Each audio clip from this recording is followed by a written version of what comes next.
खिलाफ ये कार्रवाई की गई है। ये वो लोग हैं जिनका जिस क्षेत्र में ये रहते हैं उस इलाके में दहशतगर्दी फैलाना, उस इलाके में लोगों के बीच डर की भावना पैदा करना, मोहल्ले में इलाके में जहाँ ये रहते हैं वहाँ कोई भी आम आदमी इनके खिलाफ पुलिस को किसी भी तरह की शिकायत करने से डरता है, उस तरह का भय पैदा करने की इनकी फितरत है। ऐसे अपराधियों को चिन्हित करके उनके खिलाफ एक सामूहिक रेड आज जयपुर शहर में डाली गई।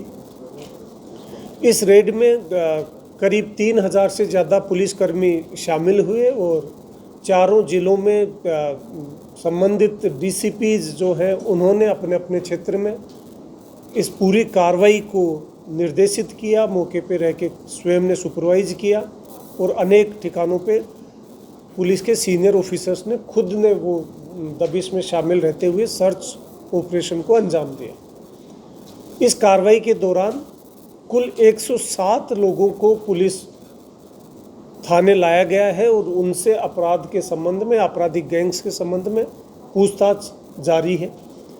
इनकी पूछताछ के आधार पे और रेड के दौरान, तलाशी के दौरान जो कुछ संदिग्ध वस्तुएं मिली हैं उसके आधार पर 4 केस एक्साइज एक्ट के, 3 केस आर्म्स एक्ट के दर्ज किए गए हैं।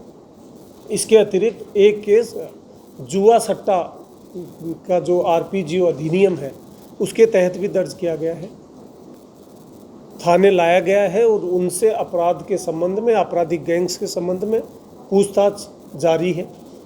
इनकी पूछताछ के आधार पे और रेड के दौरान, तलाशी के दौरान जो कुछ संदिग्ध वस्तुएं मिली हैं उसके आधार पर 4 केस एक्साइज एक्ट के, 3 केस आर्म्स एक्ट के दर्ज किए गए हैं। इसके अतिरिक्त एक केस जुआ सट्टा का जो आरपीजीओ अधिनियम है उसके तहत भी दर्ज किया गया है। इस सर्च के दौरान एक अपराधी ऐसा भी मिला है जो चित्तौड़ में शराब के ठेकों पे लूट करने का वांछित है और ग्रामीण जयपुर ग्रामीण जिले के रेणवाल थाने का भी वो स्थायी वारंटी है। इस प्रकरण में एक अपराधी ऐसा भी पकड़ा गया है जो सांप्रदायिक सौहार्द को बिगाड़ने में, जो सांप्रदायिक दंगे हुए थे 3 साल पहले चोमू में, उसका भी एक अभियुक्त इस रेड में गिरफ्तार हुआ है। इनसे लगातार पूछताछ जारी है। इनके सहयोगी जो हैं, इनको शरण देने वाले जो व्यक्ति हैं, उनके बारे में लगातार पूछताछ चल रही है। अन्य लोग, इन गैंग से जो लोग जुड़े हुए हैं उनके खिलाफ भी ये कार्रवाई की जाएगी। पूर्व में भी जयपुर शहर में जो गैंग्स ऑपरेट कर रही हैं उनके खिलाफ करीब 8 महीने पहले एक सामूहिक रेड जयपुर शहर में हुई थी।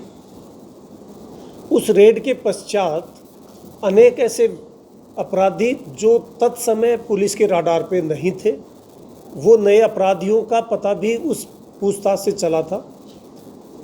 वो सारे अपराधियों को भी उस सूची में शामिल करते हुए जो सक्रिय गैंग शहर में ऑपरेट कर रही थी उन सब के ठिकानों पे ये दबिश डाली गई है।